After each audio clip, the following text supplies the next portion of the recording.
that's interpreter speaking in English channel. How do you read me?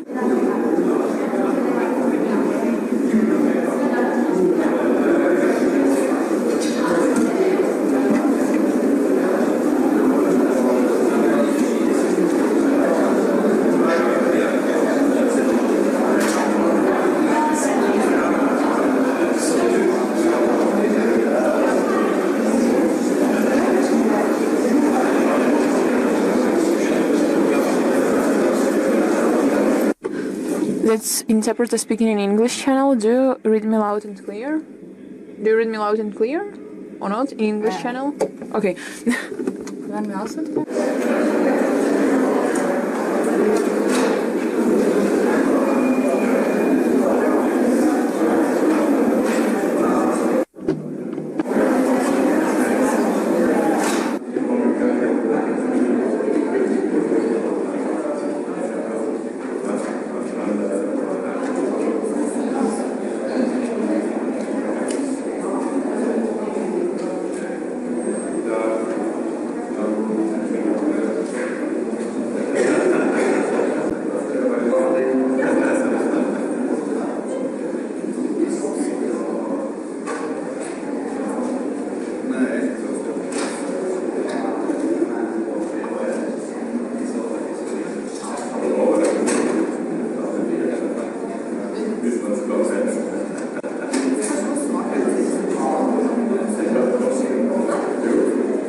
this press conference after the Nordic-Ukrainian summit here in Oslo. First, we will have a short statement from all the leaders, and then we will open up for questions. The first speaker is the Prime Minister of Norway, Jonas Gahr Støre. Good afternoon, everybody. It is a great pleasure and honor for me, on behalf of the Nordic Five, to welcome President Zeleński, Volodymyr, to Oslo, to the north of Europe, and to the Nordic community. This is a follow-up from our meeting in Helsinki in May. We've had many bilateral exchanges between our countries and Ukraine, but there's a specific significance of being united in the Nordic family and welcoming the President of the free and independent Ukraine. This morning we've had a discussion on how we can confirm, maintain and increase our support to Ukraine at this very critical moment of Ukraine's fight for its own independence and freedom. We make all of us contributions to Ukraine's struggle: military support, economic support, humanitarian support.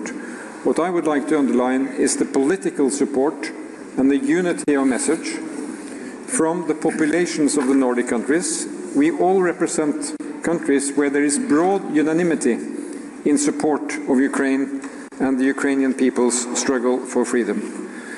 The courage and resilience of the people of Ukraine continue to impress the world. This morning we learned about new missiles falling over Ukrainian cities.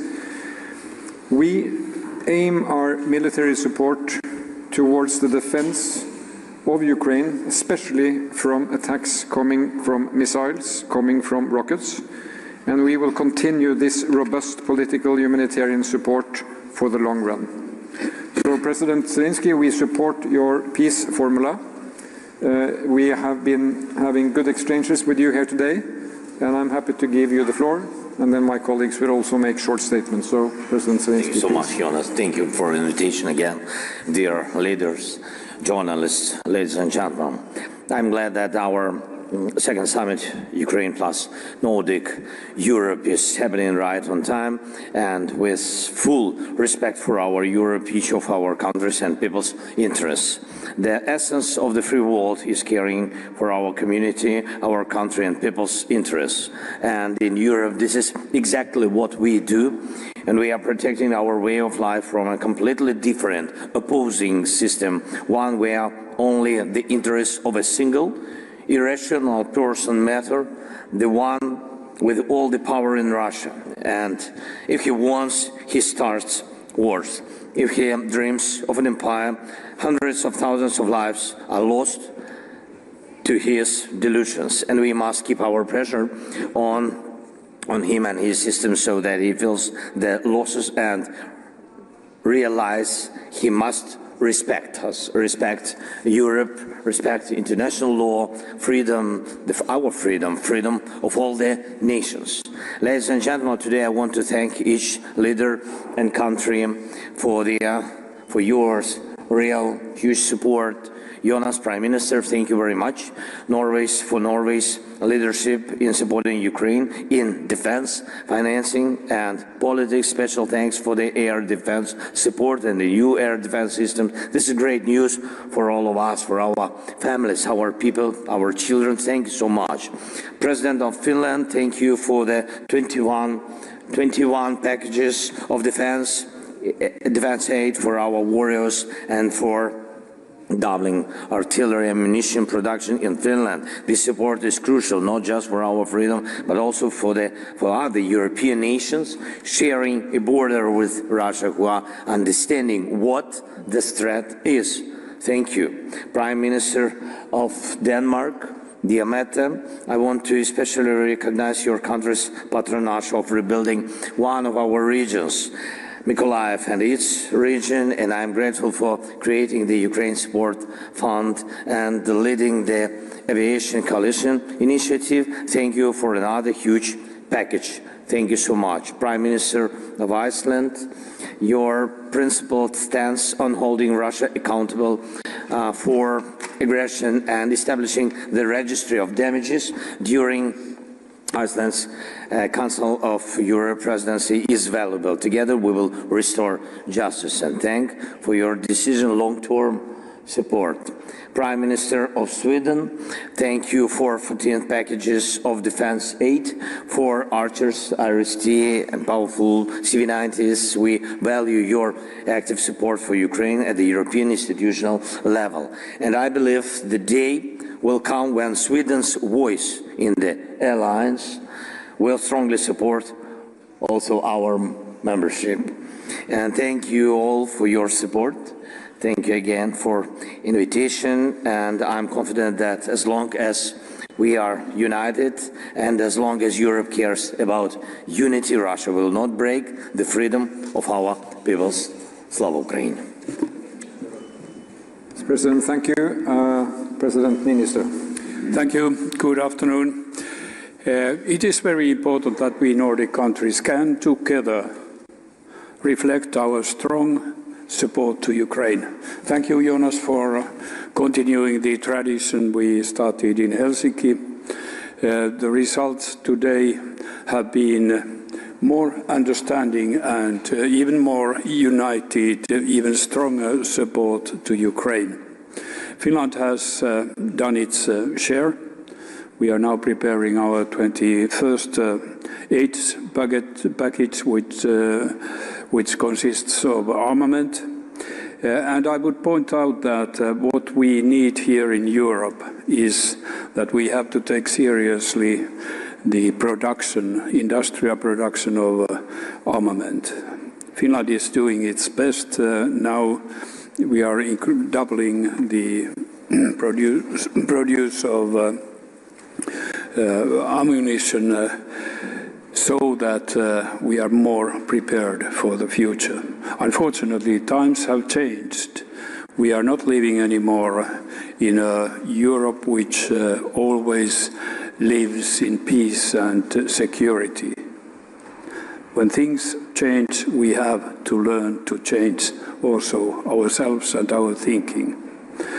It is very important, like you said, that we support fully the just and fair and lasting peace for Ukraine. And in that purpose, Finland is participating to the 10 points peace agreement, and hope that leads to peace. Thank you, Mr. President. Prime Minister Jakobsdóttir from Iceland. Thank you, Jonas. Thank you for hosting us here in Oslo, and thank you, Volodymyr, for being with us. It has been a really meaningful meeting, and I think it's very important to underscore the strong and steadfast support of the Nordic countries to a free and independent Ukraine. The Nordic countries individually and as a group stand with the people of Ukraine, and we will continue to do so. We have issued a joint statement which demonstrates our contribution and support. Obviously, the nature of Iceland's support is predominantly civilian, but from day one we have provided political support everywhere we have been able to do so in the international fora.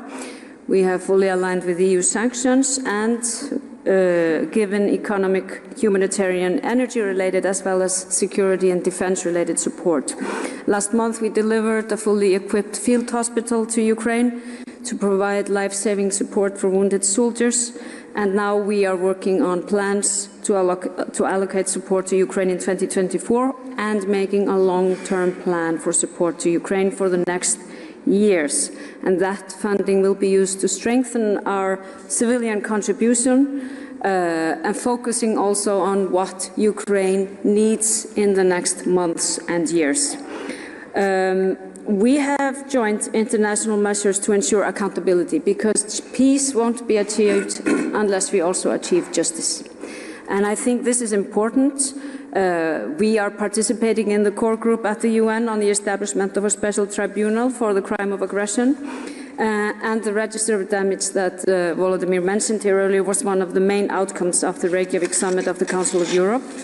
And now we actually are seeing that work progressing. where we now have a board of the register, and we are seeing that they are working in very close cooperation with the Ukrainian director in the project to further developing and strengthening that project. And I would like to add that we are very supportive of Ukraine's ambitions that they will have a say on their future within Europe and within the Euro-Atlantic collaboration. So we support them fully in that. The war must come to an end, and we fully support Ukraine in that ongoing process, and that is our common goal for a free and independent Ukraine. Thank you, Katrin. Prime Minister Fredriksen from Denmark. Thank you, Jonas, for giving us this opportunity to underline that all Nordic countries stand firmly with Ukraine. We have supported Ukraine from the very beginning of this war with weapons, civilian and humanitarian support. We are now at a crucial point in the war, and we need to make sure that Ukraine has what it needs to continue its fight. It goes for today, tomorrow, and in the years to come. And that's why we are working closely together with allies and partners to establish also a long-term security commitment. Putin needs to know that he cannot win this war. We stand firmly behind Ukraine. In Denmark, we have committed more than 8 billion euro now in supporting Ukraine, and we will provide F-16s together with partners. Tomorrow, my government will present a new military donation package to the Danish Parliament. The package will be of almost 1 billion euro. If approved, it will include some of the things that Ukraine needs right now, like ammunition, tanks, drones, and other equipment important for the ongoing fight. Now, it is not time to tie down from a war that brave Ukraine soldiers are fighting every day. So we need to underline the European perspective and that Ukraine belongs to our transatlantic community. And there is no doubt we will support Ukraine's fight as long as it is needed. Thank you. Thank you, Mette. Prime Minister Kristersson, Sweden. Ulf, please. Jonas, thanks for hosting us, and Volodymyr, thanks for being here. You know that you have the deepest respect for you and for the Ukrainian people and your tireless defense against Russia's aggression. When we say that you are fighting for your own country's safety and survival, but also for Europe's democracies, we really mean it.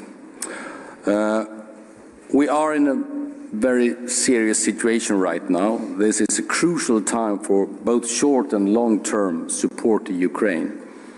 In short term, urgent support is needed for this winter, this second war winter. And tomorrow the Swedish government will approve a winter package for your civil infrastructure. In the long term, this steadfast Nordic support will continue.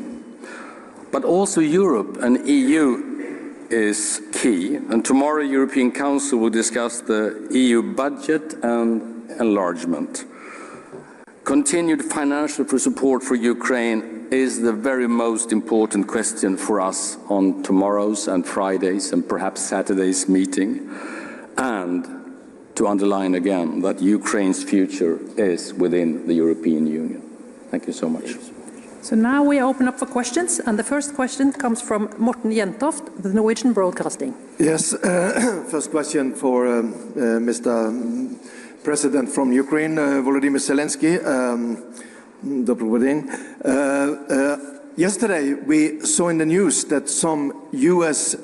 generals working with Ukraine said that now it's time for Ukraine to defend themselves. It's not the time for offensive. Do you agree that the military situation now is so critical that the most important for Ukraine is now to keep the front line, to defend itself?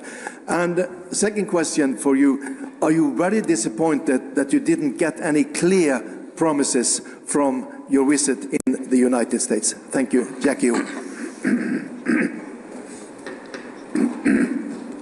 Кінець. Да.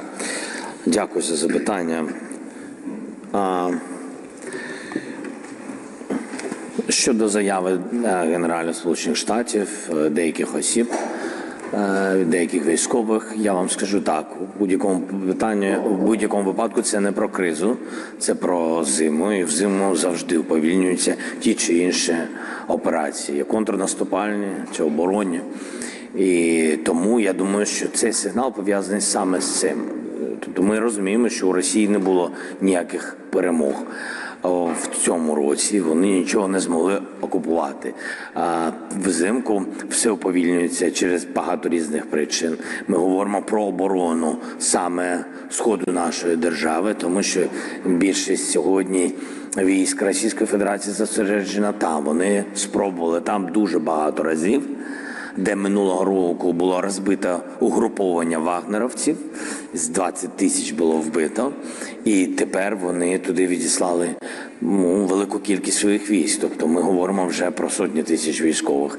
І тому найголовніше там стримувати їх і знищувати їх на нашій землі. Що стосується перемоги, всі говорять про великий успіх на морі, який дійсно був. Я вважаю, що це успіх для наших українських військових і для людей. І дійсно розблоковано Чорне море, витиснений флот Російської Федерації з Чорного моря, і це успіх. Треба готуватись до наступних операцій. Ось про що. Що стосується другого вашого питання щодо вчорашнього, навпаки, і з конгресменами, і з сенаторами, і з представниками обох партій, і з адміністрацією президента, і з ним особисто, і від спікера Сполучених Штатів я отримав позитивний сигнал щодо підтримки України допомогою Сполучених Штатів. Є вплив щодо термінів, вплив внутрішньої політичної ситуації, безумовно, він є, безумовно, така є ситуація, але впевненість у всіх є.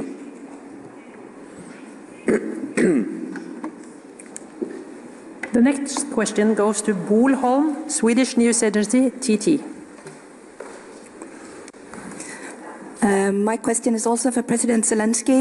And do you feel that the international support for the Ukraine is starting to fail? And what is the most important thing that Europe can do for the Ukraine right now?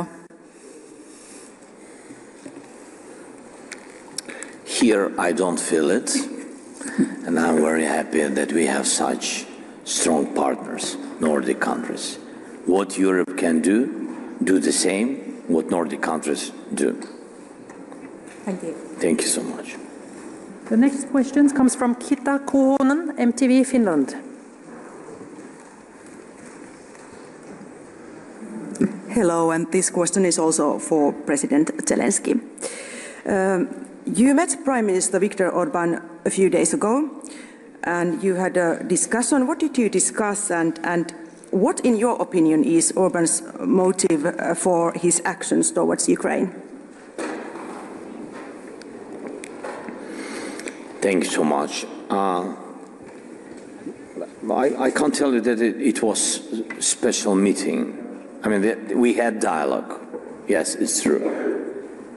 And I think we have to organize very constructive meeting between our countries because we have common borders. I mean, we are neighbors. We have to speak. And that is one of the very important topic what I raised up with him, that we have to speak, we have to meet, and we have to decide any problems. But I really don't see something global problems. I don't see them. That's why we need just to meet. And I showed him my positive attitude to it. That second, where I think I was right and very direct.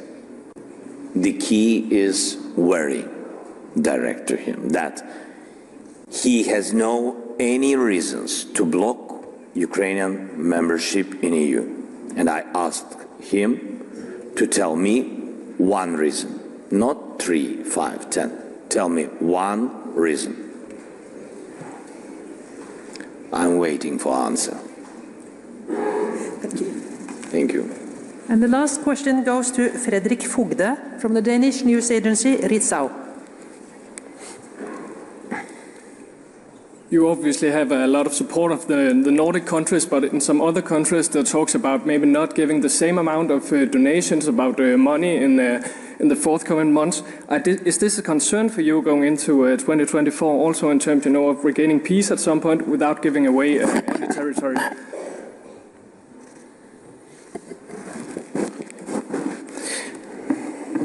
Neighboring with Russia, that is the problem.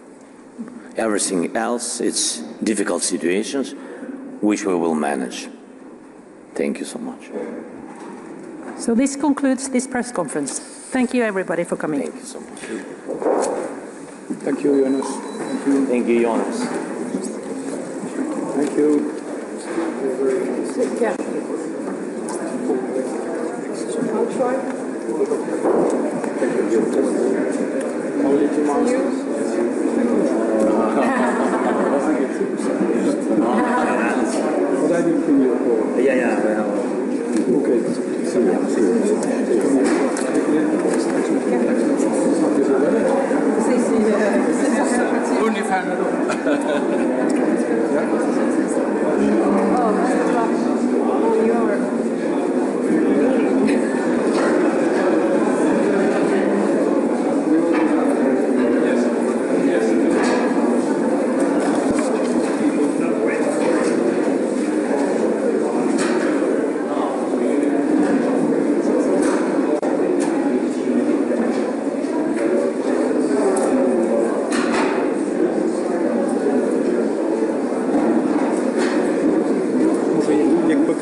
повного характеру. Дії ТЦК